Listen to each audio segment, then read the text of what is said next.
బాహుబలి మూవీతో pan India స్టార్గా ఎదిగిపోయిన ప్రభాస్ హిందీలో సినిమా తీయాలి అన్న కోరిక చాలా మంది బాలీవుడ్ ఫిల్మ్ మేకర్స్లో ఉంది. అయితే ప్రభాస్ కూడా అందుకు చాలా ఇంట్రెస్ట్తో ఉన్నట్టుగానే కనిపిస్తూ ఉంటారు. కానీ ఆల్రెడీ చేతిలో చాలా టాలీవుడ్ కమిట్మెంట్స్ని పూర్తి చేస్తే తప్ప అతను బాలీవుడ్కి వెళ్ళే సిచ్యువేషన్ అయితే లేదు. అయితే హృతిక్తో కలిసి ప్రభాస్ ఒక మల్టీ స్టార్ చేయబోతున్నారా అన్న వార్త కూడా ఇప్పుడు ప్రభాస్ గురించి హల్చల్ చేస్తోంది కొన్ని రోజులుగా.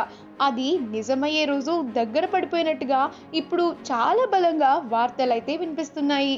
బాలీవుడ్ అగ్ర నిర్మాణ సంస్థ ఆస్ట్రాడ్ ఫిల్మ్స్ చేసిన తాజా ప్రకటన ఈ దిశగా చర్చనీయాంశం అయిపోయింది. అయితే ఆస్ట్రాజ్ ఫిల్మ్స్ 50వ వార్షికోత్సవం పూర్తి చేసుకున్న నేపథ్యంలో ఇండియాలో చాలా పెద్ద స్టార్లైన ఇద్దరు హీరోలతో కలిసి ఒక మెగా మల్టీ స్టార్ను అనౌన్స్ చేయబోతున్నట్టుగా మీడియాకు సమాచారం అందింది. ఇప్పుడు ఈ వార్త సోషల్ మీడియాలో చాలా హాట్ టాపిక్గా మారిపోయింది. ఎవరా ఇద్దరు సూపర్ స్టార్లు అనే విషయంలో చర్చ నడుస్తోంది తీవ్రంగా. ఇక ప్రభాస్ హృతిక్లే ఆ ఇద్దరు అని బలంగా ప్రచారం జరిగిపోతోంది దీని గురించి. వీళ్ళిద్దరి కలయికలో ధూమ్ 4 రావచ్చేమో అని కూడా కొందరు భావిస్తున్నారు.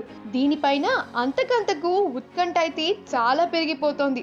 1-2 రోజుల్లో ఆస్ట్రాజ్ ఫిల్మ్స్ అధినేత ఆదిత్య రాయ్ కపూర్ ఈ ప్రాజెక్ట్ విషయం పైన స్వయంగా ఏదైనా అనౌన్స్ చేస్తారేమో వేచి చూడాలి.